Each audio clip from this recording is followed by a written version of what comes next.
కార్యక్రమానికి ముఖ్య అతిథిగా విచ్చేసినటువంటి మా రాజు నియోజకవర్గం అంతా కూడా ముద్దుగా పిలుచుకున్నటువంటి డాక్టర్ బిఆర్ అంబేద్కర్ కోనసీమ జిల్లా బాహుబలి అనే జగ్గిరెడ్డి గారికి, అదేవిధంగా వేదికలో ఉన్నటువంటి పెద్దలకు, మరి ముఖ్యంగా తండ్రి సమానులు మాజీ మంత్రివర్యులు అనే వెసురూపు గారికి, మరి విధంగా వేదికలో పెద్దలందరికీ, ప్రజాప్రతినిధులకు, మరి ముఖ్యంగా వేదిక ముందున్నటువంటి వైఎస్ఆర్ కాంగ్రెస్ పార్టీ కార్యకర్తలకు అందరికీ కూడా నేను హృదయపూర్వకమైన నమస్కారాలు తెలియజేస్తా ఉన్నాను.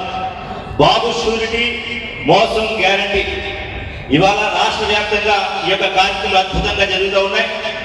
మరి యొక్క సభను చూస్తూ ఉంటే ఇది నిజంగా టీగతవరం స్థాయిలో జరుగుతున్న మీటింగా, లేకపోతే జిల్లా స్థాయిలో జరుగుతున్న మీటింగా అని చెప్పి నాకు అనుమానంగా ఉంది. అంత అద్భుతంగా మరింత వేల సంఖ్యలో వచ్చినటువంటి కార్యకర్తలందరికీ కూడా పేరు పేరుగా ధన్యవాదాలు తెలియజేస్తా ఉన్నాను. నేను ఒక మాట చెప్తాను, పెద్దలందరూ కూడా మాట్లాడుతున్నారు కనుక. ఈ మధ్య కాలంలో సోషల్ మీడియాలో ఒక వార్త గట్టిగా వైరల్ అవుతా ఉంది.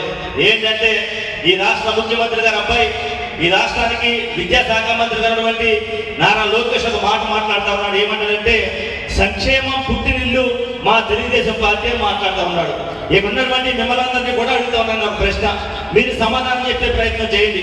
ఈ రాష్ట్రంలో కాదు, తెలుగు రాష్ట్రాల్లో 108 పేరు చెప్తే పేరు గుర్తొచ్చే పేరు ఎవరిది? వినపడట్లా? ఈ రాష్ట్రాల్లో, తెలుగు రాష్ట్రాల్లో ఆరోగ్యశ్రీ పేరు చెప్తే గుర్తొచ్చే పేరు ఎవరిది? ఈ తెలుగు రాష్ట్రాల్లో ఫీజు రియంబర్స్మెంట్ పేరు చెప్తే గుర్తొచ్చే పేరు ఎవరిది? ఒక పేదవాడి దగ్గర నుండి ఉన్నతమైన ధనికుడి వరకు ఈ రోజు గవర్నమెంట్ హాస్పిటల్లో ఉచితంగా వైద్యం చేయించుకుంటా ఉన్నాడంటే, ఒక క్లర్క్ కొడుకు దగ్గర నుండి ఒక ఐఏఎస్ కొడుకు వరకు ఈ రాష్ట్రంలో ఉచితంగా చదువుకుంటా ఉన్నాడంటే దానికి కారణం ఎవరు? వైఎస్ఆర్.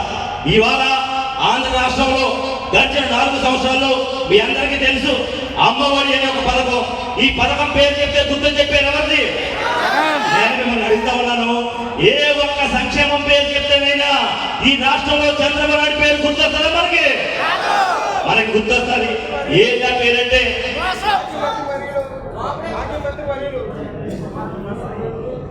మాజీ మంత్రివర్యులు, మరి రాజోల్ నియోజకవర్గ కోఆర్డినేటర్ పెదనాన్న గారు చేసిన పరిపాలన ఎలా ఉంది అంటే, ఏవయ్యా మీరు సూపర్ 6 అని హామీలు ఇచ్చారు, ఏ ఒక్క హామీని నెరవేర్చారా అంటే అదిగో నేతలని సోషల్ మీడియాలో మా లోకేష్ బాబు తిట్టాడు కాబట్టి ఆయన అరెస్ట్ చేస్తున్నారు. ఏవయ్యా మీరు సూపర్ 6 అని చెప్పి హామీలు ఇచ్చారు, ఏ ఒక్క హామీని నెరవేర్చారంటే అదిగో మీ యువజన నాయకుడు మా నాయకులు తిట్టారు, వారిని అరెస్ట్ అని చెప్పేసి అంటూ ఉన్నారు. రెడ్ బుక్ అనే రాజ్యాంగంతో వీళ్ళు కేసులు పట్టి కార్యకర్తల్ని భయాందోళన గురి చేసేటువంటి కార్యక్రమాన్ని మొదలు పెట్టారు. ఇవాళ ఈ మీటింగ్ సాక్షిగా ఉండే చెప్తా ఉన్నా నేను, ఈ ఆంధ్ర రాష్ట్రంలో మీ రెడ్ బుక్ పేరు చేతితో పట్టుకుని మా కార్యకర్తల్ని జైలుకు పంపి, మా కార్యకర్తలకి పోలీసులు చూపించి, మా కార్యకర్తలకి భయాందోళన చూపించి మీరు భయపెట్టాలని చూస్తే కేసులకి జైలుకి భయపడే కార్యకర్తలు వైఎస్ఆర్సీపీ కార్యకర్తలు కాదు. మీరు ఎన్నిసార్లు జైలు పంపిస్తే మరింత రెట్టింపు ఉత్తేజంతో, మరింత ఉత్సాహంతో జగన్మోహన్ రెడ్డి గారిని ఆ ముఖ్యమంత్రి పేరు కూర్చోబెట్టే వరకు కూడా అహర్నిశలు కష్టపడే దమ్ము ధైర్యం కలిగిన కార్యకర్తలు వైఎస్ఆర్సీపీ కార్యకర్తలు చెప్పి సందర్భంగా తెలియజేస్తా ఉన్నాను. ఆఖరిగా ఒక మాట చెప్తా ఉన్నాను, మన జిల్లా అధ్యక్షుడు జగ్గిరెడ్డి గారు, నేను ఎప్పటికప్పుడు ఒక మాట చెప్తా ఉన్నాను. ఏంటంటే మీరెవరు కూడా ఈ జిల్లాలో భయపడవలసిన పని లేదు. ఈ జిల్లాలో జరిగిన తప్పుల్ని మీరు ఎత్తు చూపండి. ఈ సోషల్ మీడియా సాక్షిగా ఈ సెల్ ఫోన్ లో రికార్డ్ చేసి ప్రతి విషయాన్ని కూడా ప్రభుత్వం చూసే విధంగా, ప్రజలు చూసే విధంగా మీరు చూపించండి. మీ ఇళ్లలో ఎవరికి ఇబ్బంది కలిగినా, మన వైఎస్ఆర్ కాంగ్రెస్ పార్టీ కార్యకర్తలకి ఈ జిల్లాలో ఎవరికి ఏ ఒక్కరికి ఇబ్బంది కలిగినా మొట్టమొదట నేను నుంచుంటాను, మీరు ధైర్యంగా కొనసాగని చెప్పి అన్న జగ్గిరెడ్డి గారు మనందరూ కూడా పిలుపునిచ్చారు. నేను ఒకటే చెప్తాను, నేను మనం ఈ జిల్లాలో ఈ ప్రతిపక్షానికి భయపడవలసిన పని లేదు.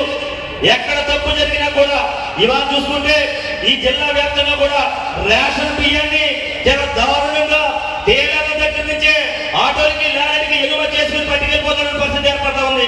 ఒక పక్క వాళ్ళ నాయకుడు సీజ్ షిప్ అంటాడు, వీళ్ళేమో రేషన్ చేసుకుని కమాలు అమ్ముకున్నామంటా ఉన్నారు. ఇలాంటి దుర్మార్గాన్ని ప్రతి ఒక్క కార్యకర్త కూడా మీ సెల్ ఫోన్ లో రికార్డ్ చేసి ఈ సోషల్ మీడియా వేదికగా మీరందరూ కూడా ఈ యొక్క తప్పుని ఖండించాలని చెప్పి మీకు తెలియజేస్తూ మన యొక్క అవకాశాలు కలిగించినటువంటి మరి గన్నవరం నియోజకవర్గ ఇన్ఛార్జ్ గా ఉన్నటువంటి అనే శ్రీనివాస్ గారు నాకు హృదయపూర్వక నమస్కారం తెలియజేస్తూ నేను ముగిస్తున్నాను. Thank you.